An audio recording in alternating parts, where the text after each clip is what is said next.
Khushamdeed listeners, today I am going to start a new novel named as इश्क़ ममनू अस्कलम लाइबा नासिर। ये दिसंबर की एक ठिठुरती हुई रात थी। धुंध की वजह से रात ज़्यादा गहरी लग रही थी। वो सब इस वक्त अस्पताल के कॉरिडोर में मौजूद थे।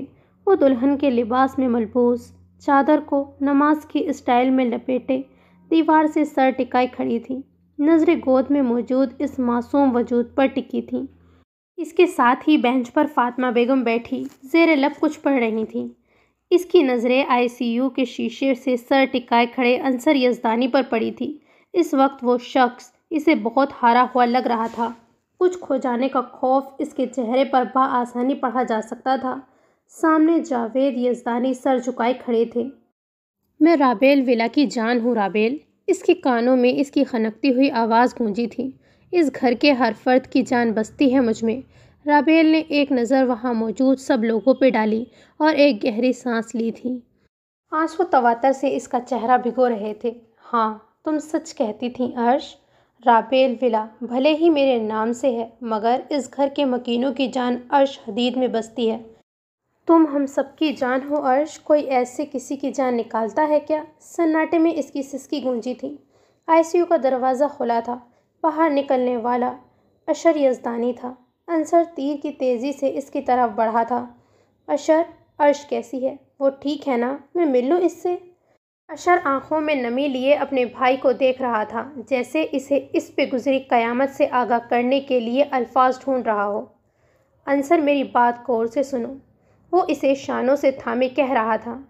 अर्श इज़ नो मोर। हमारी अर्श अब नहीं है अंसर। वो चली गई।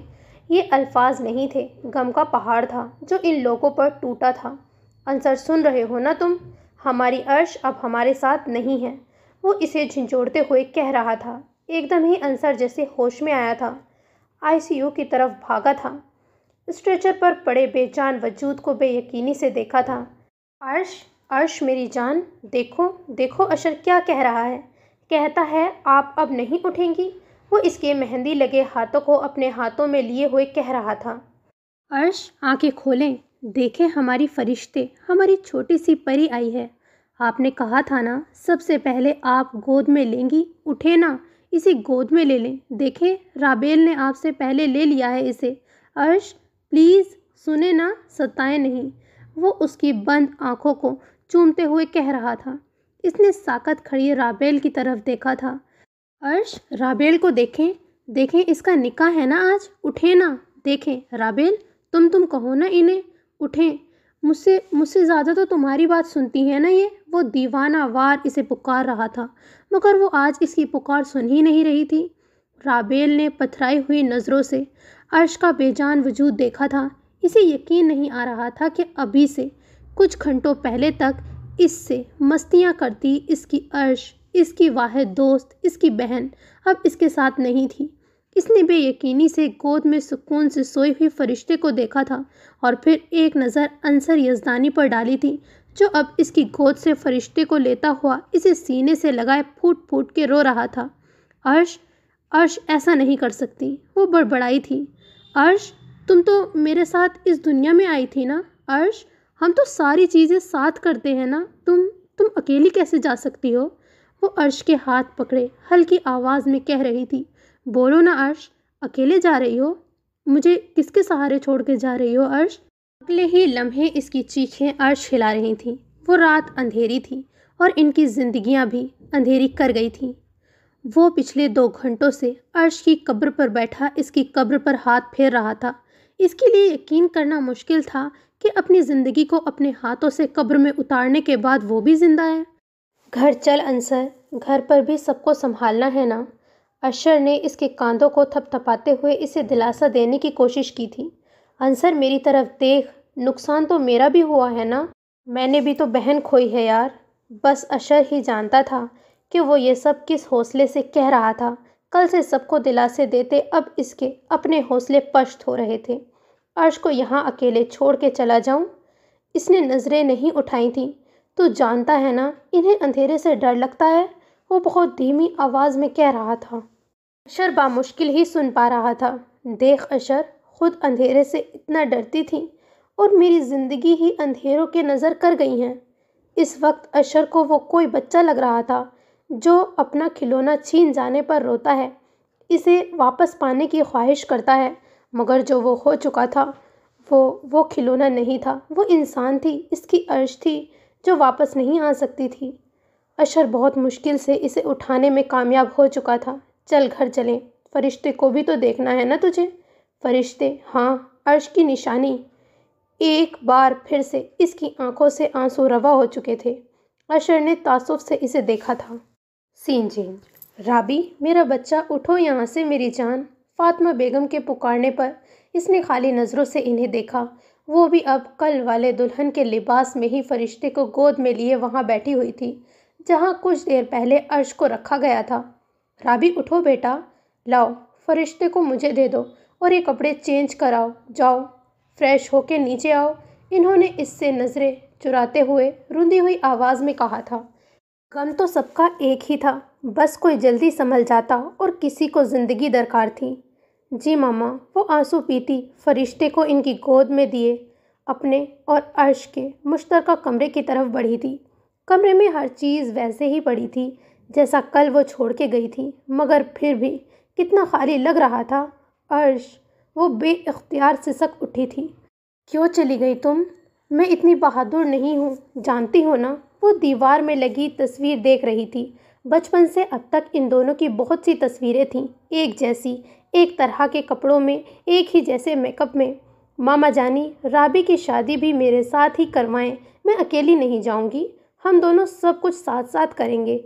इसके कानों से इसकी आवाज़ टकराई थी। इसकी नज़रें ड्रेसिंग टेबल पर पड़ी।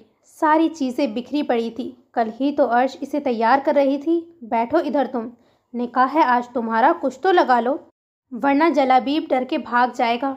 इसने खाली नज़रों से अपने चूड़ियों और मेहंदी से सजी हथेलियों को देखा था और फिर मेहंदी से लिखे नाम को, जलाबीब। इस नाम से तो कल अर्श इसे छेड़ रही थी। वो बुरी तरह सिसकती हुई बैठती चली गई थी, अपने दोनों हाथों को ज़मीन पर मार कर चूड़ियाँ तोड़ रही थी। कितने ही कांच इसकी कलाई में चुभ रहे थे, पर इसे होश कहाँ था। अर्श, प्लीज़ आ जाओ अर्श, देखो देखो ना, मैं रो रही हूँ, तुम तो मेरे साथ नहीं हो अर्श। काफ़ी देर रोने के बाद वो शावर लेने के बाद कपड़े चेंज करके नीचे आई तो तकरीबन लोग जा चुके थे। लाउंज में सिर्फ घर के लोगों के साथ जलाबीब बैठा था। अंसर फरिश्ते को गोद में लिए बैठा था। अस्सलाम वालेकुम। जलाबीब ने बागौर इसे देखा था। सफ़ेद सूट में दुपट्टे को नमाज के स्टाइल में चेहरे के गिर्द लपेटे वो बहुत उदास लग रही थी। इस लड़की ने इसकी ज़िंदगी बदल दी थी। इसने पूरी शिद्दतों से चाहा था राबेल हदीद को। इसकी नज़रें अब भी राबेल के चेहरे पर टिकी थी। दिल ने बेइख्तियार इसकी सूजी हुई आंखों को छूने की ख्वाहिश की थी। कल वो इसके नाम होने जा रही थी, मगर किस्मत में आगे क्या होना था ये तो वो खुद भी नहीं जानता था। थोड़ी कोशिश के बाद वो अपनी नज़रें राबेल पर से हटाने में कामयाब हो गया था। राबेल से एक बार भी नज़रें उठा के इसे नहीं देखा गया था। थोड़े तौक़ुफ़ के बाद वो खड़ा हुआ था। अच्छा अंसर, मैं चलता हूँ, ख्याल रख यार अपना, अपने लिए नहीं तो फरिश्ते का ही सोच। वो अंसर से मिलता हुआ अलविदाई नज़र राबेल पर डालता हुआ चला गया था। राबेल ने एक गहरी सांस ली थी। नज़रें अब भी हथेली पे लिखे नाम पर थी। वो नहीं जानती थी कि यह नाम अब इसकी किस्मत में था भी या नहीं। अर्श के इंतकाल को 3 दिन हो गए थे।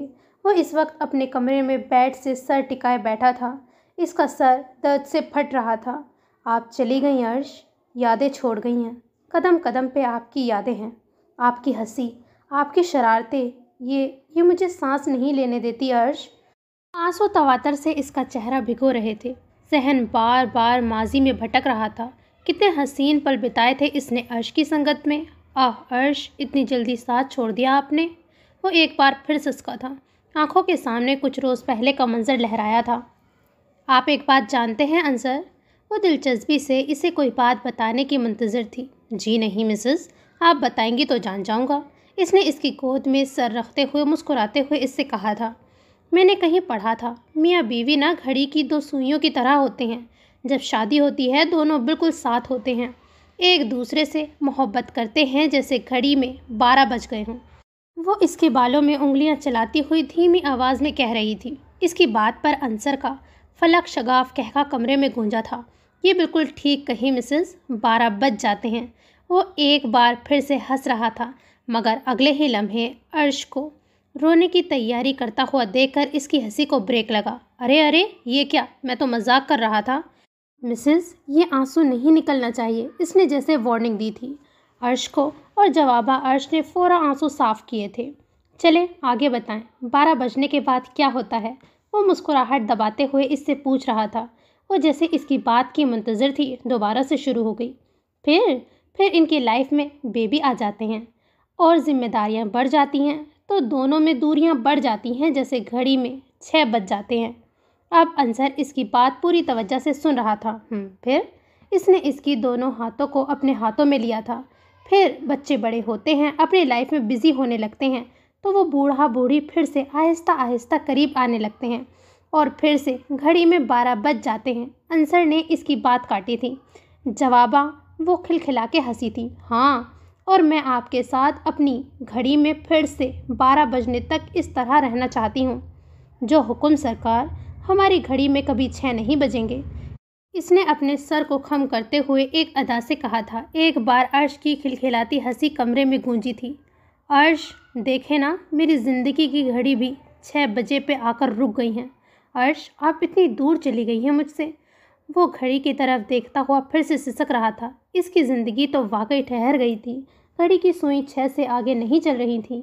सीन चेंज, माजी। मम्मा, मेरी मम्मा सच में इतनी खूबसूरत थी क्या? वो अना बेगम की तस्वीर पर नम आंखों से हाथ फेरते हुए कह रही थी। हाँ, बहुत हसीन थी तुम्हारी मम्मा, बिल्कुल तुम्हारे और राबी की तरह। फातिमा बेगम ने इसे प्यार करते हुए जवाब दिया था। मगर एक बात तो बताओ, मैं तुम्हारी माँ नहीं हूँ क्या? इन्होंने मसनूई खफकी से इसके कान पकड़ते हुए कहा था। आप मम्मा तो दुनिया की बेस्ट मम्मा है, मेरी प्यारी मम्मा। पीछे से राबेल लाड से इन्हें लपेटते हुए इन्होंने अर्श के कान को छोड़कर मोहब्बत से दोनों को साथ लगाया था। मेरी जान, 6 दिन की थी तुम दोनों जब जावेद ने मेरी गोद में दिया था। दोनों मासूम परिया जैसी थी। वो नम आंखें लिए दोनों को प्यार कर रही थी। लोग कर दिया ना, मेरी मम्मा को इमोशनल 1000 दफ़ा कहा है, अपनी ज़बान की चार्जिंग ज़रा कम रखा करो। राबेल ने खफकी से अर्श से कहा था। बस मम्मा, अंसर भैया आ जाए ना फ़ौरन, इसे रुखसत करेंगे हम, और फिर मैं, बाबा और आप मज़े करेंगे। राबेल ने सेब काट कर प्याला फातिमा की तरफ बढ़ाते हुए कहा था। क्यों, अशर भैया को क्या मरीख पर भेज दोगी? और मम्मा, मैं कहीं नहीं जाऊंगी, मैं बता रही हूँ। इसने राबेल के हाथ से सेब छीनते हुए गुस्से में कहा था। साथ ही दूसरा हाथ आंसुओं को साफ किया था, जो अंसर के आने का सुनते ही बहने को तैयार थे। क्यों तंग कर रही हो राबी मेरी बच्ची को? चलो शाबाश, पुलाव चढ़ाओ दोपहर के लिए। और अर्श, तुम भी उठो मेरी जान, कबाब बना लो तुम। वो दोनों को काम बताने लगी, खुद भी उठ खड़ी हुई थी। क्यों मम्मा, अशर भाई ने फिर से क्या किसी मेहमान को बुला लिया है? कबाब बनाने का सुनकर अर्श का मूड खराब हुआ था। इस तरह नहीं कहते मेरा बच्चा, मेहमान तो खुदा की रहमत होते हैं मेरी जान। इन्होंने इसे प्यार से तनबीह की थी। अच्छा बता तो दे मम्मा, कौन सी रहमत आ रही है पुलाव खाने, जो बगैर कबाब के काम ही नहीं चल सकता? वो भी अर्श थी सदा की कामचोर। राबेल ने नफ़ी में गर्दन हिलाई थी। इसका कुछ नहीं हो सकता था। जलाबीब आ रहा है बेटा, फातिमा बेगम ने अर्श को उठाते हुए मुस्कुराते हुए कहा था। चलो अब जल्दी जाओ, कबाब तैयार करो। अशद इसके साथ आता ही होगा। जलाबीब किचन में जाती हुई राबेल एक लम्हे के लिए रुकी थी, फिर अगले ही लम्हे सर झटकती हुई काम में लग गई। सीन चेंज, जावेद साहब और हदीद साहब 2 भाई थे। हदीद साहब जावेद साहब से 5 साल छोटे और इनके बेहद लाडले थे। हदीद साहब की शादी जावेद साहब और फातिमा बेगम ने अपनी पसंद से आना बेगम से की थी, जो कि इनकी खाला की बेटी भी थी। जावेद साहब के 2 बेटे अशर और अंसर हैं। दोनों ख़ानदानों में मिसाली मोहब्बत थी। फातिमा बेगम और जावेद साहब की खुशी की इंतहा नहीं थी जब इन्हें हदीद साहब के यहाँ जुड़वा बच्चियों की पैदाइश की खबर मिली। मगर यह खुशी बहुत मुख्तसर थी, क्योंकि अस्पताल से वापसी पर कार एक्सीडेंट में आना बेगम और हदीद साहब मौके पर ही दम तोड़ गए थे। यूं अर्श और राबेल फातिमा बेगम की गोद में आ गई थीं। वो दोनों अशर से 10 जबकि अंसर से 8 साल छोटी थीं। दोनों में जान बसती थी सबकी। रात का जाने कौन सा पहर था। वो काफ़ी देर से अपने बराबर में सुकून से सोए हुए फरिश्ते को देख रही थी। इन 6 दिनों में वो ये तो जान गई थी कि फरिश्ते की नींद बहुत पक्की थी। वो आम बच्चों की तरह रातों में रोती नहीं थी। इसने हल्का सा झुक के फरिश्ते को प्यार किया। वो हल्का सा कसमसाई, फिर सुकून होकर सो गई थी। इसे देख के राबेल उदासी से मुस्कुराई थी। तुम्हारी बेटी बिल्कुल तुम्हारी तरह है अर्श, नींद की बिल्कुल पक्की। इसकी आवाज़ सरगोशी से ज़्यादा बुलंद नहीं थी। आंसू न चाहते हुए भी इसके चेहरे को भिगो गए थे। फजर की अजान की आवाज़ आने पर एक पुराना सा मंजर इसकी आंखों के सामने लहराया। अर्श, अर्श उठो, नमाज पढ़ो, वक्त निकला जा रहा है। वो आज फिर अर्श को नमाज के लिए उठा रही थी, जो कि उठने का नाम ही नहीं ले रही थी। अर्श उठो जल्दी, हमेशा फजर की नमाज में तुम यही करती हो। इसने ज़बरदस्ती अर्श के ऊपर से कंफर्टर हटाया था। राबी की बच्ची, क्या मुसीबत पड़ गई है? क्यों आधी रात में उठा देती हो तुम मुझे? मामा, मामा को शिकायत करूंगी मैं तुम्हारी। वो गहरी नींद से उठाए जाने पर रुंधे हुए लहजे में कह रही थी। ठीक है, कर देना शिकायत, अभी तो उठो, नमाज का वक्त निकल रहा है। वो रसान से कहती इसे उठाने में कामयाब हो चुकी थी। अल्लाह करे राबी तुम्हारी सास तुमसे कपड़े धुलवाए, तुम्हारा शोहर तुम्हें आलू टिंडे खिलाए। वो रोते हुए कहती उठ बैठी थी। राबेल को इस पर टूट के प्यार आया था। इसने नरमी से इसे रोक के इसके आंसू साफ किए थे। इतनी इतनी सी बातों पे रोना कब छोड़ोगी तुम? राबेल ने इसका चेहरा हाथों में लेकर पूछा था। जवाब में वो भी रूठी रूठी सी लग रही थी। तुम प्यार से उठाया करो ना, थानेदारनी की तरह उठाती हो तुम तो। इसने नाक चढ़ाते हुए बच्चों की तरह कहा। अच्छा, प्यार से उठाया करूंगी तुम्हें, जाओ नमाज पढ़ लो। राबेल ने इसके गाल को खींचते हुए कहा था। वो फ़ौरा से वज़ू बनाने चली गई थी। यही आदत तो इसकी सबको पसंद थी। वो फ़ौरा मान जाती थी, किसी से नाराज़ नहीं रहती थी। तुम हमेशा तंग करती हो अशर, बहुत तंग करती हो तुम मुझे। वो दोनों हाथ घुटनों के गिर्द लपेटती हुई बुरी तरह से सिसक रही थी, मगर आज इसके रोने पर तड़प जाने वाली अशर नहीं थी। माजी, वो ज़ोहर की नमाज़ पढ़ के नीचे आई तो घर में गैर मामूली तौर पर शोर ज़्यादा था। ड्राइंग रूम में अशर के साथ जलाबीब को देखकर वो डायरेक्ट किचन में गई थी। अर्श काउंटर पर बैठी हुई ट्राइफल से इंसाफ कर रही थी। खाते ही रहना, तुम वज़न देखा है अपना? वो अर्श को कहती फातिमा बेगम की तरफ आई थी। मम्मा, कुछ हेल्प करा दूं? हाँ मेरा बच्चा, बस केक ओवन से निकाल लो, बेक हो गया होगा। और अर्श, तुम जाओ टेबल सेट करो बेटा। इन्होंने राबेल के साथ अर्श को भी काम पे लगाया था। मामा, पहले इसे कहें मुझे सॉरी कहे। देखे मेरा वज़न इसके ही तो जितना है, फिर ये मेरे खाने पर नज़र क्यों लगाती है? वो रोने के लिए तैयार थी, साथ ही ट्राइफल का आखिरी चम्मच मुंह में डाल चुकी थी। हाँ मेरा बच्चा, तुम दोनों बिल्कुल एक जैसी हो। और राबी, तुम क्यों मेरी बच्ची को तंग करती हो भाई? इन्होंने मसनूई खफकी से राबेल को देखा था। मम्मा, इट्स नॉट फेयर, आप इसे मेरी तरह नहीं कहा करें, मेरे बाल इससे ज़्यादा लंबे हैं। राबेल ने एहतजाज किया था। भाई, आप हो एक जैसी तो एक जैसी ही कहूँगी ना। इन्होंने मुस्कुराते हुए दोनों को देखा था। सिर्फ शक्ल में ही एक जैसी है ये मामा, और इतनी एक जैसी है कि बंदा राबेल समझ के अर्श की तारीफ़ कर दे। बाकी तो हर चीज़ में राबी ज़्यादा समझदार है। क्यों अर्श? जवाब राबेल की बजाय अशर की तरफ से आया था। वो खाने का कहने आया था। फातिमा बेगम की बात सुनकर राबेल के साथ मैदान में आ गया था। इसने मुस्कुराहट दबा के अर्श को देखा था, जो रोने के लिए तैयार इन दोनों को ही देख रही थी। अरे यार, मैं तो मजाक कर रहा था, ये तुम रोने क्यों लग जाती हो हर बात पे? अंसर के पानी का खर्च बचा लोगी तुम, रो रो के टंकी तो फुल कर ही दोगी। अशर ने इसे अपने साथ लगाते हंसते हुए कहा था। वो जो आंसू पोंछ रही थी, अंसर का नाम सुन के दोबारा ज़ोरों शोर से रोने लगी थी। अर्श, चुप हो जाओ ना गुड़िया, तुम तो मेरे भाई का नाम सुनते ही ऐसे रोने लग जाती हो जैसे सामने आते ही वो तुम्हें खा जाएगा। अशर ने इसके आंसू साफ करते हुए शरारत से कहा था। चलो भाई बच्चों, अब आ भी जाओ किचन से बाहर। अशर, तुम जाओ, जलाबीब को बुला कर ले आओ। इसे अकेला ड्राइंग रूम में छोड़कर यहाँ बहनों के साथ लगे हुए हो। और अर्श, तुम भी जाओ, फ्रेश होकर टेबल पे आ जाओ, राबी सेट कर देगी मेरे साथ टेबल। अशर के जाने के बाद इन्होंने इसे भी बाहर भेजा था। पता नहीं क्या होगा इस लड़की का, इतनी इतनी सी बातों पे यूँ रोने लगती है। इन्होंने इसकी पुष्ट देखते हुए फिक्रमंदी से कहा था। आप परेशान नहीं हुआ करें मम्मा, हम सब हैं ना अर्श के लिए। राबेल ने सारी चीज़ें सलीके से टेबल पर सेट करते हुए इन्हें दिलासा दिया था। जभी तो मैंने अंसर के बाहर जाने से पहले ही इसका निकाह करा दिया था अपनी अर्श से। मैं अपनी मासूम बच्ची को कहीं बाहर भेजने का रिस्क नहीं ले सकती। अशर भी अपनी किसी कोलीग को पसंद नहीं करता तो मैं तुम्हारी शादी अशर से करवा देती। मेरी दोनों बच्चियां मेरी नज़रों के सामने ही रहती, और क्या चाहिए था मुझे। मगर ये आजकल के बच्चे सुनते ही कहाँ हैं। कहता है राबी और अर्श मेरी बहनों की तरह हैं। इन्होंने दुखी दिल से राबेल को देखते हुए कहा था। ओहो मम्मा, ये कैसी बातें कर रही हैं आप? अशर भैया भाई हैं हमारे, आप ये सब कुछ नहीं सोचें प्लीज़। और किस्मतें तो ऊपर ही तय होती हैं ना मम्मा, किसकी किस्मत में कौन है ये तो अल्लाह ताला जानते हैं। और मुझे और अर्श को समर भाभी बहुत पसंद आई हैं। अंसर भैया आ जाएं तो हम इनके घर चलेंगे रिश्ता लेकर अशर भैया का। इसने रसान से फातिमा बेगम को समझाया था। मेरी बेटी बहुत समझदार है, अल्लाह तुम्हारे नसीब अच्छे करे। इन्होंने राबेल की पेशानी चूमते हुए कहा था तो वो मुस्कुराई थी। अल्लाह पाक मेरे नसीब में कुछ बुरा लिख ही नहीं सकता। वो तो 70 माओं से ज़्यादा मोहब्बत करते हैं ना मम्मा।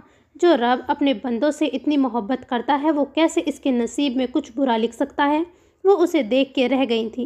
इसने अपना दुपट्टा फिर से नमाज की तरह से ठीक से बांधा था। फातिमा बेगम ने इसे प्यार से देखा था। वो जानती थी कि वो पर्दे के मामले में बहुत ज़्यादा ना सही लेकिन ख्याल ज़रूर रखती थी। जब से इसने होश संभाला था वो अशर और अंसर के सामने भी सर पे दुपट्टा नहीं उतारती थी। अर्श इसके मुकाबले में थोड़ी लबाली सी थी। नमाज की आदत इन्होंने सब बच्चों में बचपन से ही डाली थी। राबेल की ये आदत भी खुद ब खुद पुख्ता हो गई थी। अशर और अंसर के अलावा सिर्फ जलाबीब ही कभी कभी घर पे आ जाता था। वजह इसका अशर का बहुत अच्छा दोस्त होना था। अशर जलाबीब के साथ अंदर दाखिल हुआ तो वो अपने ख्याल पे चौंकी थी। कैसे हो जलाबीब, बहुत दिनों बाद याद आई है हमारी बेटा। इन्होंने जलाबीब के सर पे हाथ फेरते हुए शिकवा किया था। ऐसी बात नहीं है आंटी, बस टाइम नहीं मिल रहा था। मैं तो काफ़ी दिनों से आना चाह रहा था। इसने आराम से जवाब देते हुए एक नज़र राबेल पर डाली थी जो खामोशी से नज़रें झुकाए खाना निकाल कर फातिमा बेगम के आगे रख रही थी। मुझे भी जल्दी खाना दे दे मम्मा, बहुत भूख लग रही है। अर्श ने अपने अंदर आने का ऐलान किया था। फातिमा बेगम समेत सबके होठों पे मुस्कुराहट बिखर गई थी। आए बैठ जाएं आप भी अर्श, जलाबीब ने मुस्कुराते हुए कहा तो अर्श ने हैरत से इसे देखा था। आप कैसे जानते हैं कि मैं अर्श हूँ? हम दोनों को तो कोई भी नहीं पहचान पाता है कि कौन राबेल है और कौन अर्श है। वो अपनी बड़ी बड़ी आंखें हैरत से फैलाए पूछ रही थी। मैं राबेल को पहचान जाता हूँ, मैं राबेल को हज़ारों में भी पहचान सकता हूँ, इसने आहिस्तगी से कहा था। इसके जवाब पे जहाँ अशर ने हैरत से इसे देखा था वहीं फातिमा बेगम के लिए पानी निकालती राबेल के हाथ बेइख्तियार काँप उठे थे। मेरा मतलब है राबेल का गेटअप आपसे मुख्तलिफ होता है ना, इसने अपनी बात कवर करने की कोशिश की थी। मम्मा मैं जाऊँ? राबेल ने लरजती हुई आवाज़ में कहा था। अरे बैठ जाओ यहीं खा लो प्लीज़, किचन में तुम अकेले कैसे खाओगी? अर्श ने इसका हाथ पकड़कर बैठा दिया था। अर्श प्लीज़। राबेल कोई बात नहीं है बेटा, खा लो सबके साथ ही। इसने मज़ामत करनी चाहिए मगर फिर फातिमा बेगम के कहने पर बैठ गई थी। इस पूरे अरसे में इसने एक बार भी जलाबीब की जानिब नज़र उठाकर नहीं देखा था। वो खामोशी से प्लेट में चम्मच हिला रही थी। जलाबीब ने महसूस किया कि वो इसकी मौजूदगी में ठीक से खाना नहीं खा पा रही थी। कभी अपने हाथों को चादर के अंदर करती, कभी निकाल लेती। वो नर्वस नहीं थी मगर एक अजीब सी बेचैनी थी इसके वजूद में जिसे जलाबीब कोई नाम नहीं दे सका था। वो जल्द ही टेबल से उठ गया था और जब हाथ धो के वो आया तो इसकी तोक़ों के ऐन मुताबिक वो टेबल से उठ चुकी थी। इसके होठों पर बेसाख्ता मुस्कुराहट उभरी थी जो अशर की नज़रों से छिपी नहीं रह सकी थी। इसके टेबल से उठते ही वो जल्दी जल्दी अपना खाना ख़त्म करके उठ गई थी। किचन में आकर इसने गहरी सांस ली थी। इस आदमी की नज़रें इसे कंफ्यूज कर रही थीं। तुम जलाबीब भाई के सामने इतना डर क्यों जाती हो राबी? इसके पीछे ही अर्श भी किचन में आई थी। मैं डरती नहीं हूँ अर्श, पर वो नामहरम है, मैं इनके सामने कंफर्टेबल फील नहीं करती हूँ, इसने चाय चढ़ाते हुए जवाब दिया था। हाय राबी, तुम्हारी बातें मुझे समझ में नहीं आती हैं कभी कभी, अर्श ने मुंह बनाया था। तुम अपने छोटे से दिमाग पर इतना जोर नहीं दो, ये चाय दे देना सबको वहाँ पर, इसने अर्श का गाल खींचते हुए कहा था। तुम कहाँ जा रही हो? कमरे में, अर्श को जवाब देते वो किचन से निकल गई थी। मबादा अर्श काम के डर से रोने ही न शुरू कर दे। Scene change. वो काफ़ी देर से अपने कमरे में बैठा था, अपनी आने वाली ज़िंदगी के बारे में सोच रहा था। अर्श के इंतकाल को 1 हफ़्ता गुजर गया था। अपने और राबेल के बारे में अभी इसने कोई बात नहीं की थी अशर से। वो अच्छी तरह जानता था कि अर्श राबेल के लिए क्या थी, मगर इस 1 हफ़्ते में एक बार भी राबेल का ख्याल इसके जहन से नहीं निकला था। इस 1 हफ़्ते में वो जितनी बार भी राबेल विला गया था, राबेल की आंखों की सूजन इसकी नज़रों से मनफी नहीं रह सकी थी। इसने इस लड़की को पूरी शिद्दतों से चाहा था। इसकी ज़रा सी तकलीफ़ पर भी वो तड़प उठता था। इसकी सोचों को दरवाजे पे होने वाली दस्तक ने तोड़ा था। आ जाएं खाला भी। वो जानता था खाला भी ही होंगी। इसके कमरे में इनके अलावा और कोई नहीं आता था। नाश्ता कर लो जलाबीब बेटा, इन्होंने नरमी से कहते हुए ट्रे टेबल पे रखी थी। मैं नीचे आ जाता खाला भी, आपने क्यों तकलीफ़ की है, इसने शर्मिंदगी से कहा था। अगर मैं नहीं आती तो तुम आज भी बगैर नाश्ता किए ही चले जाते। इन्होंने इसे मज़ीद शर्मिंदा किया था। पिछले 2 दिनों से वो बिना नाश्ता किए ही चला जाता था। तुम्हारी बीवी आ जाए तो वो तुम्हें प्यार से खिलाया करेगी, फिर मैं देखूंगी तुम कैसे नाश्ता किए बगैर जाओगे। ये प्यार की भी आपने खूब कही है खाला भी। मेरे तो बाप ने ही आज तक मुझे वो प्यार नहीं दिया जिसका मैं हकदार हूँ। वो उदासी से मुस्कुराया था। जलाबीब के बाबा जवार साहब शहर के मशहूर बिजनेसमैन थे। इनके पास जलाबीब को देने के लिए सब कुछ था सिवाय मोहब्बत और वक्त के। वो इसे बिल्कुल वैसे ही ट्रीट करते थे जैसे अपनी बिजनेस डील्स को। Scene change. वो काफ़ी देर से फरिश्ते को चुप कराने की कोशिश कर रहा था, पर वो मज़ीद रोने लग रही थी। रो रो के इसका चेहरा सुर्ख हो गया था। बलाखिर थक हार के इसे लेके राबील के कमरे की तरफ गया था। हल्की सी दस्तक से ही दरवाज़ा खुल गया था। वो अंदर दाखिल हुआ तो सामने ही सोफे पे बैठी शायद कुरान पढ़ रही थी। फरिश्ते की रोने की आवाज़ सुन के वो भी अंसर की तरफ मुतवज्जा हो गई थी। क्या हुआ है फरिश्ते को अंसर भैया, ये इस तरह से क्यों रो रही है? इसने फ़ौरा ही फरिश्ते को अंसर की गोद से ले लिया था और फरिश्ते राबेल की गोद में जाते ही बिल्कुल चुप हो गई थी। अंसर ने हैरत से फरिश्ते की जानिब देखा, जो अब राबेल की गोद में गूं गां की आवाज़ें निकाल रही थी। ये काफ़ी अटैच नहीं हो गई है तुमसे? इसने राबेल से कहा था, मगर नज़रें अब भी फरिश्ते पर ही मरकूज़ थीं। इससे अटैच होना भी चाहिए। आनी इतना प्यार जो करती हैं इससे, क्यों फरिश्ते, आप भी प्यार करती हो ना आनी से? राबेल ने इसके लहजे पर गौर किए बगैर फरिश्ते को प्यार करते हुए जवाब दिया था। वो असबात में सर हिलाता हुआ फरिश्ते पर एक गहरी नज़र डालकर चला गया था। माजी। आज मौसम सुबह से ही खुशगवार था। वफ़के वफ़के से हल्की हल्की सी बारिश हो रही थी। अशर हॉस्पिटल से डायरेक्ट ही जलाबीब के घर आया था। दरवाज़ा खाला भी नहीं खोला था। वो जानता था जलाबीब के घर में वो और खाला बी के अलावा कोई नहीं होता। इसके बाबा कभी कभी ही घर पर होते थे। अस्सलाम वालेकुम खाला बी, कैसी हैं आप? इसने खाला बी को सलाम किया, साथ ही इनकी खैरियत दरियाफ्त की थी। मैं तो बिल्कुल ठीक हूँ, पर तुम अपने दोस्त की कुछ खैर खबर लो। कल से तुम्हारे पास से आकर कमरे में बंद हुआ पड़ा है। अल्लाह जाने किसकी तस्वीरें बना रहा है। कहता है खाला भी पेंटिंग कर रहा हूँ। इन्होंने जलाबीब की जगह इसकी क्लास ली थी। आप फिक्र न करें खाला भी, मैं देखता हूँ इसे। वो खाला भी से कहता हुआ जलाबीब के कमरे की तरफ बढ़ा था। कमरे के दरवाजे पे पहुंचकर इसने अपनी जेब से डुप्लीकेट की निकाली थी, जो हर वक्त इसके पास रहती थी। इन दोनों के बीच कोई चीज़ पर्सनल नहीं थी।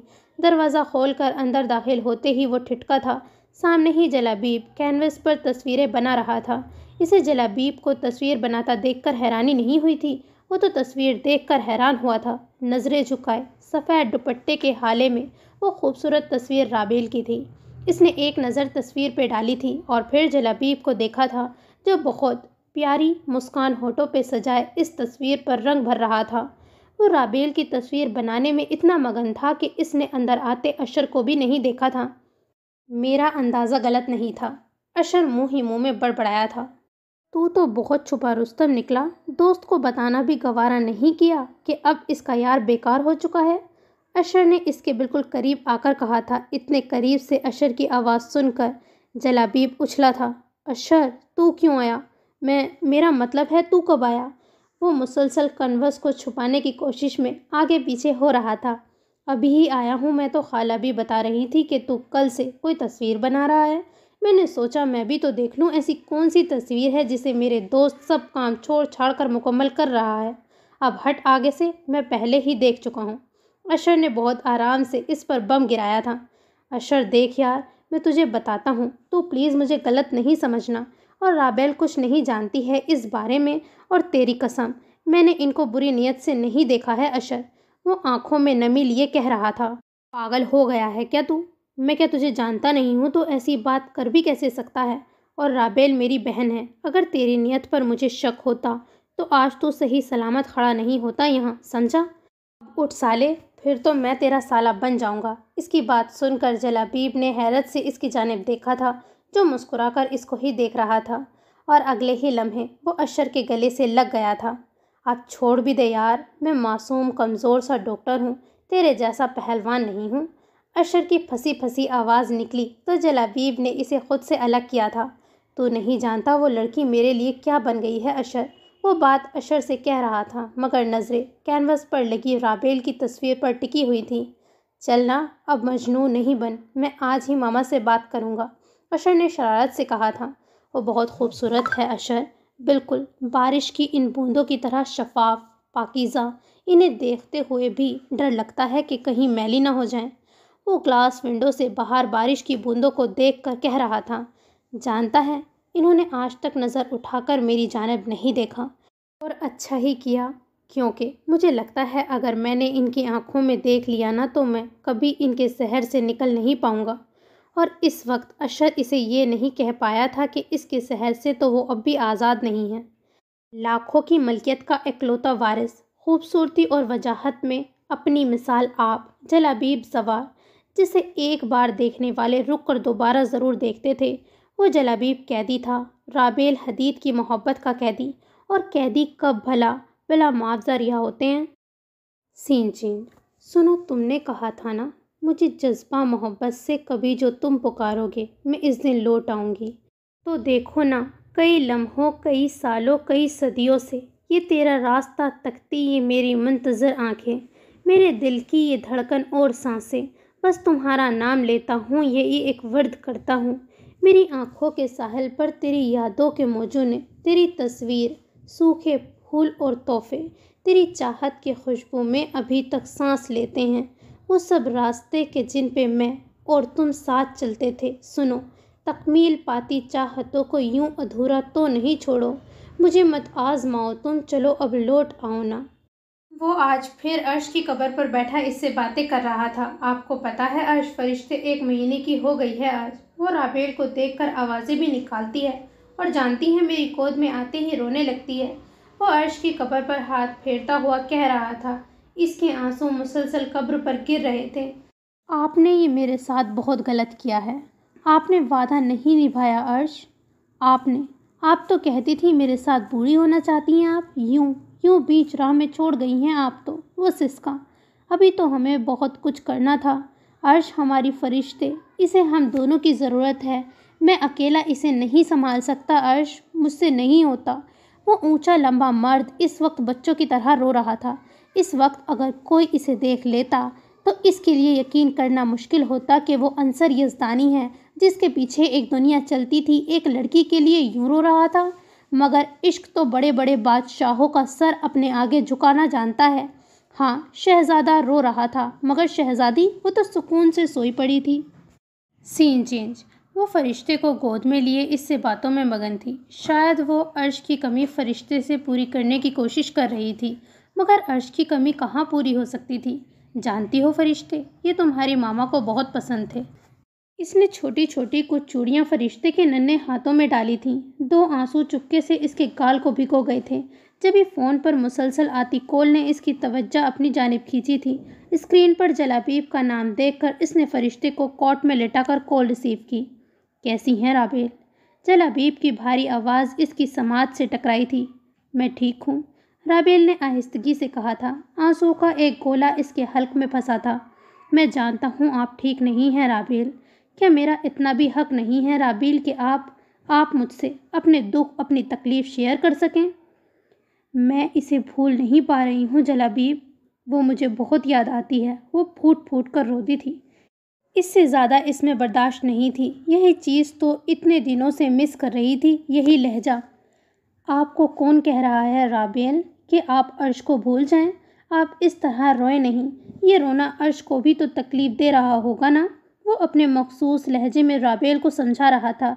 इसका दिल चाह रहा था इस लड़की के सारे आंसू अपनी उंगलियों से चुन ले, इस सारे गम से आज़ाद कर दे। आपके आंसू मुझे बहुत तकलीफ़ देते हैं राबेल, प्लीज़ यूँ रोया ना करें। इसकी बात सुनकर राबेल होश में आई थी। ये क्या कह रहा था वो रो रही थी। इसने अपने बाएं हाथ से अपने चेहरे पर हाथ फेरा था। आंसू मतलब वो सच में रो रही थी, मगर वो जलाबीब को क्यों बता रही थी ये सब? इसने एक नज़र अपने फ़ोन को देखा था। राबेल, राबेल दूसरी तरफ से जलाबीब इसे पुकार रहा था। अगले ही लम्हे इसने फ़ोन काट दिया था। मैं जलाबीब को क्यों बता रही थी ये सब? वो दोनों हाथों से अपने सर को थामे बैठती चली गई थी। जलाबीब अब भी नामहरम है। वो बड़बड़ाई थी, या अल्लाह, मुझसे जलाबीब को नहीं लेना मेरे मौला। वो खुद भी नहीं जानती थी कि वो ये दुआ क्यों कर रही थी। आंसू तो आतर से इसकी हथेली पर गिर रहे थे। वो न जाने कितनी देर यूं ही रोती रही, फिर कुछ सोचकर उठी। इसका रुख कमरे से मुंसलिक बाथरूम की जानिब था। थोड़ी ही देर में वो वज़ू बनाकर निकली थी और अब वो जाए नमाज बिछाए अपने रब के आगे दस्ते सवाल थी। इसके दोनों हाथ दुआ के अंदाज में उठे हुए थे, मगर लब खामोश थे। आंसू मुसलसल इसकी हथेली पर गिर रहे थे। आप तो सब जानते हैं ना अल्लाह पाक, आप तो दिलों के हाल से भी वाकिफ़ हैं। प्लीज़ मुझे माफ़ कर दीजिए। मैं जानती हूँ आप बर्दाश्त से ज़्यादा बोझ किसी पर नहीं डालते। मेरी भी बर्दाश्त ख़त्म हो रही है मेरे मौला। अर्श के बाद अब कुछ बर्दाश्त करने की सकत नहीं है मुझ में अल्लाह। वो बुरी तरह से सिसक रही थी। इसके लब खामोश थे। वो जानती थी इस दरबार में अपने कम बताने की ज़रूरत ही कहाँ पेश आती है। वो रब तो दिलों के राज पढ़ लेता है। वो भी खामोश आंसू बहा रही थी। माजी, ममा, मैं आपसे कुछ बात करना चाह रहा था। वो सब इस वक्त शाम की चाय पर साथ बैठे थे। जलाबीब भी साथ ही था। अशर ने मुनासिब वक्त देखकर फातिमा बेगम को मुखातिब किया। हाँ बेटा, कहो क्या बात है? मम्मा, कल अंसर वापस आ रहा है तो मैं सोच रहा था कुछ दिनों में हम अर्श और अंसर का रिसेप्शन अरेंज कर लेते हैं। हाँ मेरी जान, अंसर आ जाए तो इससे कोई पूछ कर तारीख रख लेते हैं। वो इसकी बात से मुत्तफ़िक नज़र आ रही थी। अब तुम मुझे वो बात बताओ जिसके लिए तुम दोनों यहाँ बैठे हो। इन्होंने अशर की चोरी पकड़ी थी। इनकी बात पर जहाँ अशर ने मुस्कुराहट छुपाई, वहीं जलाबीब सटपटाया था। इसने नज़रों ही नज़रों में जैसे अशर को बाज रखना चाहा था। ममा, वो राबील के लिए जलाबीब कैसा लगता है आपको? मेरा मतलब है पढ़ा लिखा है, वेल सेटल्ड है, अशर ने शरारत से कहा था। और तुम्हारा जिगरी दोस्त भी है। इन्होंने इसकी बात मुकम्मल की। जलाबीब ने खूंखार नज़रों से अशर की जानिब देखा था। जलाबीब, क्या तुमने खुद ये बात कही है? मम्मा, मैंने इसकी आंखों में राबेल के लिए पसंदीदगी देखी है। अशर ने जलाबीब का दफ़ा करना चाहा। आंटी प्लीज़ मुझे राबेल दे दीजिए। जलाबीब ने इनके हाथ अपने हाथों में ले लिए थे। वो सवाली बना इनसे अपनी बात, अपनी मोहब्बत मांग रहा था। चाय लेकर अंदर आती राबेल के हाथ बेइख्तियार काँपे थे। जलाबीब ये क्या कह रहा था? नतीजतः गर्म चाय की ट्रे इसके पैरों पर गिर गई थी। आह मम्मा, वो सिसकी। इसकी आवाज़ सुनकर फातिमा बेगम, अशर दोनों इसकी तरफ मुतवज्जा हुए थे। मम्मा जानी, देखें राबी के पैर जल गए हैं। अर्श ने रोते हुए फातिमा बेगम को आवाज़ दी थी। या मेरे अल्लाह, ये क्या हो गया है? राबेल मेरी जान। जलाबीब तीर की सी तेज़ी से राबेल की जानिब बढ़ा था, जिसका चेहरा तकलीफ़ बर्दाश्त करने की कोशिश में सुर्ख हो रहा था।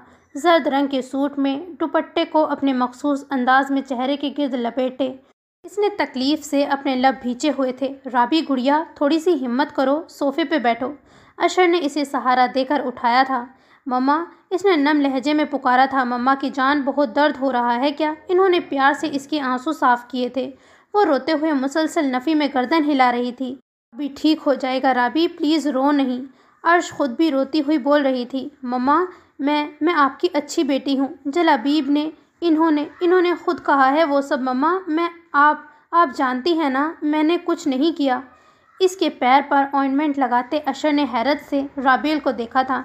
इसे आज समझ में आया था कि वो छोटी सी लड़की खुद को इतना समेट कर क्यों रखती थी। हाँ, वो मम्मा की अच्छी बेटी थी, अशर ने एतराफ़ किया था। मैं जानती हूँ मेरा बच्चा, इन्होंने इसको साथ लगाया था। और जलाबीब ने मुझसे कोई गलत बात नहीं की है मेरी जान। वो नहीं चाहती थी कि इसके दिल में जलाबीब के लिए कोई बदगुमानी पैदा हो। वो इनके सीने से लगी बुरी तरह से रो रही थी। जलाबीब को इसके इतनी बुरी तरह से रोने की वजह अब समझ में आई थी। वो तकलीफ़ से नहीं रो रही थी, वो खौफ से रो रही थी कि कहीं इसकी मम्मा इसे गलत ना समझ लें। इसे जलाबीब से कोई सरोकार नहीं था। वो अपनी मम्मा की अच्छी बेटी बनी रहना चाहती थी। जलाबीब ने प्यार भरी एक नज़र इस पर डाली थी और फिर इसके बेतहाशा सुर्ख होते पैरों को देखा था। अर्श, तुम तो चुप हो जाओ गुड़िया, तुम क्यों इस तरह से रो रही हो? अशर ने अर्श को ज़ोर ज़ोर से रोते हुए देखकर झुंझलाकर कहा था। राबी मेरी पार्टनर है ना, ये भी रो रही है तो इसीलिए मैं रो रही हूँ अशर भैया। अर्श ने सूं करते हुए जवाब दिया। राबेल समेत सभी मुस्कुरा दिए थे। मैं तुम्हारी चीज़ें नीचे लेकर आती हूँ, आज मेरे पास ही सो जाना, फातिमा बेगम ने राबेल को प्यार करते हुए कहा था और बाहर निकल गईं। इनके जाने के बाद वो इसकी जानिब आया था। इस तरह रोकर खुद को हल्का नहीं करे प्यारी लड़की, मैंने आपकी मम्मा को आपके खिलाफ नहीं किया है, जलाबीब ने अपने मखसूस लहजे में कहा था। वो इसकी जानिब देखने से गुरेज कर रहा था। राबी आपसे नाराज़ नहीं है जलाबीब भाई। जवाब राबेल की बजाय अर्श की तरफ से आया था। अर्श की बात सुनते ही कमरे में अशर का कहका गूंजा था। जलाबीब ने बमुश्किल अपनी मुस्कुराहट दबाई थी। राबेल ने बेयकीनी से अर्श की जानिब देखा था। चल यार, हम तो चलें। अशर जलाबीब को इशारा करता हुआ खुद भी कमरे से निकला था। कितनी बुरी बात है अर्श, मैंने कब कहा था कि मैं इनसे नाराज़ नहीं हूँ? तुमने क्यों कहा फिर? इनके जाते ही राबेल ने अर्श की क्लास ली थी। तो क्या तुम इनसे नाराज़ हो? इन्होंने तुम्हें प्यारी भी कहा था। अर्श ने अपनी बड़ी आंखों को मज़ीद बड़ी करते हुए जवाब दिया था। अच्छा ये बात छोड़ो, तुम्हें पता है कल अंसर भैया आ रहे हैं। राबेल ने बहुत सुकून से अर्श पर बम गिराया था। अंसर भैया? वो वापस क्यों आ रहे हैं राबी? अर्श रुहासी हो गई थी। खुदा का खौफ करो लड़की, शोहर है वो तुम्हारे, इसने अर्श को घूर कर कहा था। Scene change. वो फजर की नमाज के बाद यूं ही जाए नमाज बिछाए बैठी थी। फरिश्ते के रोने की आवाज़ पर वो सरस से उठी थी। फरिश्ते, आनी की जान, क्यों रो रही हो?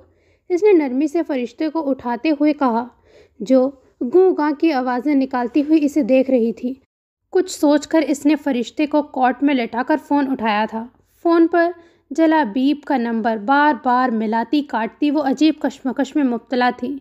तंग आकर इसने दोबारा फ़ोन रख दिया, मगर अगले ही लम्हे इसकी हैरत की इंतहा नहीं थी। स्क्रीन पर जलाबीब का नंबर जगमग कर रहा था। जलाबीब, इस वक्त इसकी नज़रें बेइख्तियार घड़ी पर गई थीं। अस्सलाम वालेकुम, इसने धीमी आवाज़ में सलाम किया। आप ठीक हैं राबेल? इसने बेचैनी से पूछा था। राबेल ने बामुश्किल आंखों में उमड़ आने वाले आंसुओं को पीछे धकेला। क्या था वो शख्स? बिना कहे इसकी हर तकलीफ़ जान लेता था। मैं ठीक हूँ जलाबीब। आपने इस वक्त कॉल क्यों की? वो चाहते हुए भी इसकी कॉल नहीं काट सकी थी।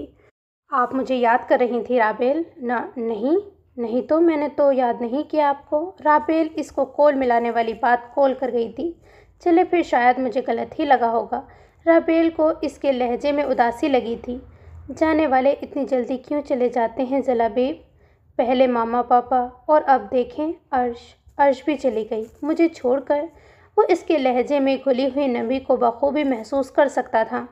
मेरी बहन थी वो जलाबीब, अपनी ज़िंदगी के 20 साल गुजारे हैं मैंने इसके साथ गुजारा हुआ हर लम्हा याद आता है मुझे, इसने कर्ब से कहा था। जाने वाले तो चले जाते हैं, बस अपनी यादें छोड़ जाते हैं। पीछे रह जाने वालों को इन्हीं यादों के सहारे अपनी ज़िंदगी गुजारनी होती है। अब ये तो आप पर मुहस्सर है ना कि आप इन यादों को अपने लिए अज़ियत का बास बनाते हैं या यादों के हसीन लम्हात को महसूस करते हैं। ये चॉइस तो हमारे अपने पास होती है ना राबेल, इसने अपने मखसूस लहजे में कहा था। मैं आपकी इस बात से मुत्तफ़िक नहीं हूँ जलाबीब। फ़ोन पर इसकी धीमी आवाज़ उभरी थी। जिस इंसान को खोने के बारे में आप सोच भी नहीं सकते हों, आपके वहमो गुमान में भी ये बात ना हो कि कभी इस इंसान के बगैर आपको अपनी सारी ज़िंदगी गुजारनी होगी, और फिर जब वही इंसान आपसे खो जाए ना, तो इसके साथ गुजारे हुए वो हसीन लम्हात ही अज़ियत का बास बनते हैं, और वो अज़ियत बहुत तकलीफ़दा होती है। इसने थोड़े वफ़के से कहा था। वो बिना देखे ही जानता था कि वो रो रही होगी। आप जानती हैं अल्लाह सब्र करने वालों को बहुत पसंद करता है, इसकी आवाज़ उभरी थी। जी, राबेल ने एक लफ्ज़ी जवाब दिया। और आपको पता है सब्र क्या होता है? जानती हैं, जब आपका दिल दर्द से फट रहा हो और आपकी ज़बान से एक लफ्ज़ शिकवा ना निकले, वो होता है सब्र। आपका रोम रोम गम से निढाल हो मगर आपकी ज़बान कहे जिस पर मेरा रब राज़ी, ये होता है सब्र राबेल। आप गम से निढाल हों और अज़ान की आवाज़ पर लबैक कह दें, ये होती है मोहब्बत। और जानती हैं राबेल, ये मोहब्बत, ये इश्क का मराज होती है। इस मोहब्बत से बहुत ज़्यादा जो आप अर्श से करती हैं, वो अपने मखसूस लहजे में कह रहा था, और राबेल इसके लफ्ज़ों में ही कहीं गुम हो गई थी। इसका दिल चाह रहा था वो बस इसके लफ्ज़ों को दिल में उतारती रहे। जलाबीब ज़वार साहिर था और आज वो राबेल हदीद को अपने लफ्ज़ों के सहर में जकड़ चुका था। Scene change. माजी। सुबह से फातिमा बेगम के साथ सारे काम निपटाकर वो अब कमरे में आई थी, जहां अर्श बेड पर बैठी रोने का शगल फरमा रही थी। हो अर्श, अब बस भी करो, किस बात पर इतनी बुरी तरह से रो रही हो? वो अर्श के करीब ही गिरने के अंदाज में लेटी थी। वो अंसर भैया, वो वापस आ गए राबी। इसने ज़ोर शोर से रोते हुए राबील की मालूमात में इजाफा किया। तो मेरी जान, इसमें इतना रोने वाली क्या बात है? इनका घर है, ये कभी ना कभी तो इन्हें वापस ही आना था ना। राबील ने अपनी तरफ से इसे मुतमईन करने की कोशिश की। पर राबी, वो तो बहुत खड़ूस हैं, तुम्हें पता है ना, कितने ज़ोर ज़ोर से बोलते हैं। वो शायद अंसर की रौबदार आवाज़ से डरी हुई थी। कुछ नहीं होता है अर्श, तुम कोई डांट सुनने वाली हरकत ही मत करना। बस चलो अब फ्रेश हो जाओ जल्दी से, जब तक मैं थोड़ी कमर ही सीधी कर लूँ। यार, बहुत थक गई हूँ, राबेल ने इसे बाथरूम की तरफ धकेलते हुए कहा था। वो इस वक्त नीचे सब के साथ बैठा था, नज़र बार बार किसी को तलाश कर रही थी। वो जब से आया था सब इसके पास ही बैठे थे। अशर ने भी आज अस्पताल से ऑफ लिया हुआ था। राबेल भी इससे मिल ही चुकी थी, मगर नज़र जिसकी तलाश में थी वो एक बार भी नहीं आई थी। क्या सोच रहा है अंसर? वो नहीं आएगी तेरे सामने। तेरा नाम सुनते ही इसकी आंखें झील बन जाती हैं। अशर का फलक शगाफ कहका गूंजा था। अंसर ने भी हंसते हुए इसके कंधे पर जोरदार धमुका जड़ा था। यार, सच कह रहा हूँ, अशर ने अपना कंधा सहलाते हुए जवाब दिया। अशर, खबरदार, जो मेरी बच्ची के खिलाफ एक लफ्ज़ भी ज़बान से निकाला तो तुम्हारा भाई भी तो कम नहीं है, हर वक्त तो डांटता ही रहता था मेरी बच्ची को। वो डरेगी नहीं तो और क्या करेगी? फातिमा बेगम ने अशर को घूरी से नवाजा था। देख ले भाई, इस घर में सब तेरी बीवी के एक आंसू पर इसके आगे पीछे हो जाते हैं। खैर मना अपनी, वो भी अशर था। फातिमा नफ़ी में गर्दन हिलाती हुई वहाँ से बाहर निकल गई। इसी लम्हे राबेल के साथ इसके पीछे छुपने की कोशिश करती हुई अर्श अंदर दाखिल हुई थी। अंसर की नज़रें बेइख्तियार ऊपर उठी थीं और फिर झुकना ही भूल गई थीं। वो डरी सहमी सी राबेल के साथ खड़ी थी। अस्सलाम वालेकुम, अंसर ने खुद ही सलाम में पहल की थी। वो जो नज़रें नीचे झुकाए कारपेट का डिज़ाइन हिफ्ज़ करने का तय किए हुए थी, राबेल के कोहनी मारने पर चौंकी थी। जी अंसर भैया, इसने बौखलाई हुई आवाज़ में कहा था। भैया? हाँ हाँ। जहाँ पानी पीते हुए अशर को अच्छो लगा था, वहीं राबेल ने अपनी मुस्कुराहट दबाई थी। अंसर तो उछल ही पड़ा था। मतलब वाकई? अर्श को रोने के लिए तैयार देखकर अशर ने अपनी हंसी को ब्रेक लगाई थी। बैठ जाएं अर्श, इसने संजीदगी से कहा था। वो डरी सहमी सी सामने बैठ गई थी। अंसर ने मुस्कुराहट दबाकर इसे देखा। वो अब भी वैसी ही थी जैसे वो 6 साल पहले इसे छोड़कर गया था, इतनी ही मासूम। राबेल ने वहाँ से खिसकने में ही आफियत जानी थी। अर्श जो पहले ही डरी हुई थी राबेल के वहाँ से जाने पर, तो इसकी सांस ही रुकने लगी थी। जाने दे भाई, वरना थोड़ी ही देर में यहाँ सैलाब आ जाएगा, अशर ने मुस्कुराहट दबाते हुए कहा। तो इसने अर्श को देखा जो बमुश्किल वहाँ बैठी अपने होठ काट रही थी। जाएं अर्श, इसने अपने मखसूस लहजे में कहा। वो तो शायद इसी इंतज़ार में थी, फ़ौरा उठकर दौड़ लगा दी थी। पीछे अशर और अंसर का मुश्तरका कहका गूंजा था। मैं कुछ हेल्प कराऊं राबी? वो जो जल्दी जल्दी नाश्ता तैयार करने में लगी हुई थी, अर्श की आवाज़ सुनकर चौंकी थी। हाँ अर्श, आ जाओ, ये ऑमलेट बना लो तुम, राबेल ने मसरूफ़ से अंदाज में कहा था। मैं ऑमलेट कैसे बनाऊंगी राबी?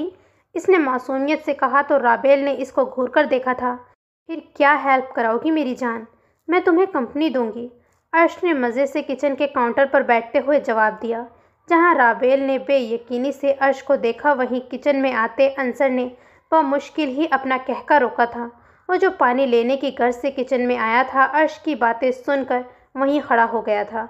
राबेल और अर्श की पुश्त इसकी तरफ होने की वजह से वो दोनों इसे देख नहीं सकी थीं। एक्चुअली अकेले काम करने से इंसान बहुत बोर होता है, तो मैं तुमसे बातें करूंगी और काम जल्दी जल्दी हो जाएगा, अर्श ने मज़े से सेब का टुकड़ा मुंह में डालते हुए कहा था। अर्श, सीरियसली? इसकी बात सुनकर राबेल तो रोने वाली हो गई थी। राबी, मुझे नोवेल कंप्लीट करना है ना, तुम्हें पता है इनमें ना हीरोइन बार बार गिरती हैं और हीरो इसे बार बार बचा लेता है। रियल लाइफ में तो ऐसा होता ही नहीं है ना। अर्श ने राबेल का गुस्सा कम करना चाहा था। तो तुम चाहती हो अंसर भैया तुम्हें गिरने से बचाएं? राबेल ने शरारत से कहा। नहीं ना राबी, अंसर भैया वो तो इतने खड़ूस हैं, मैं इनसे टकराई तो वो मुझे उठाकर ही पटक देंगे।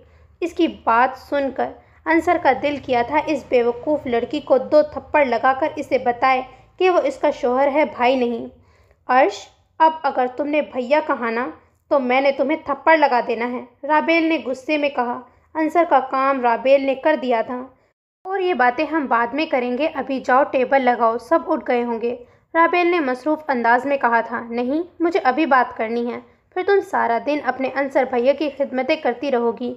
मेरी तो बात भी नहीं सुनती, कल भी मुझे अकेला छोड़कर आ गई थी तुम, अर्श ने निरूठेपन से कहा। साथ ही कल का शिकवा भी किया था। इस वक्त वो राबेल को बिल्कुल कोई बच्ची ही लग रही थी। अच्छा, तो मेरी अर्श अंसर भैया से डर रही थी। इसने मुस्कुराते हुए प्यार से इसके गाल को खींचा था, मगर अगले ही लम्हे राबेल की मुस्कुराहट थमी। इसने हैरत से अंसर को देखा, जो दोनों बाजू सीने पर लपेटे पिलर से टेक लगाए आराम से अर्श की बातें सुन रहा था। मैं नहीं डरती तुम्हारे अंसर भैया से, मुझे पता है वो मुझे कुछ नहीं कर सकते, अर्श अपनी आंखें पटपटाते हुए मज़े से कह रही थी। राबेल का दिल किया अपना सर पीट ले। अच्छा ठीक है ना अर्श, मुझे पता है तुम नहीं डरती। राबेल ने इसे मज़ीद कुछ कहने से बाज रखना चाहा। नहीं, तुम कैसे जानती हो? मैं तो आज ही तुम्हें बता रही हूँ। और पता है वो गुस्से में देखते ड्रैकुला की तरह हैं, पर इसका ये मतलब थोड़ी ना है कि सचमुच ही खा जाएंगे मुझे। ठीक ही कह रही हूँ ना मैं राबी? इसने राबेल की तायद ज़रूरी समझी थी। राबेल ने बेबसी से अंसर की तरफ देखा, जो इसे इशारे से खामोश रहने का कह रहा था। फिर पटर पटर करती हुई अर्श को देखा। इससे पहले कि अर्श मज़ीद कोई गुल अफशानी करती, इसने सरद से अर्श का रुख अंसर की जानिब मोड़ दिया था। मैं तो इनके सामने भी कह दूंगी कि मुझे डर वर, तेज़ी से बोलती अर्श को जैसे ब्रेक लगा था। इसने बेयकीनी से अपने सामने खड़े अंसर को देखा, जो खूंखार नज़रों से इसे ही देख रहा था। नहीं अर्श, ये वहम है, वो खुद को तसल्ली देती दोनों हाथों से अपनी आंखें मल रही थी। अर्श ने डरते डरते आंखें खोली, पर अंसर अब भी मुस्कुराहट दबाए इत्मीनान से वहीं खड़ा था। राबी, क्या तुम्हें भी वही नज़र आ रहा है जो मैं देख रही हूँ? वो फंसी फंसी आवाज़ में राबेल से पूछ रही थी। इसे पक्का यकीन था कि राबेल का जवाब नहीं होगा। हाँ मेरी जान, मैं भी देख रही हूँ और यही सच है। राबेल ने इसकी आखिरी उम्मीद पर भी बहुत सारा पानी फेर दिया था। राबी, मेरी बहन, प्लीज़ मुझे बचा लो, इसने राबेल से कहा, जो अंसर ने बखूबी सुन लिया था। राबी, तुम्हें मामा ने बुलाया है, इसने राबेल से कहते हुए आराम से अर्श के हाथ से सेब का बाउल लिया था। मुझे बुला रही हैं मम्मी, मैं चली जाती हूँ ना राबी, तुम टेबल सेट करो, अर्श राबेल से कहती हुई तेज़ी से किचन से बाहर निकली। मैं खा तो नहीं जाऊँगा ना आपको अर्श, पीछे अंसर ने इसी की बात दोहराई। राबेल का तो हंस हंस कर बुरा हश्र हो रहा था। उफ, ये शख्स किसी दिन डराकर मेरी जान ही निकाल लेगा। और इस राबी की बच्ची से तो मैं बाद में पूछूंगी। वो बड़बड़ाते हुए अपने कमरे की तरफ जाने लगी थी। So this is the end of this episode. Don't forget to like, subscribe and comment. खुदा हाफिज़।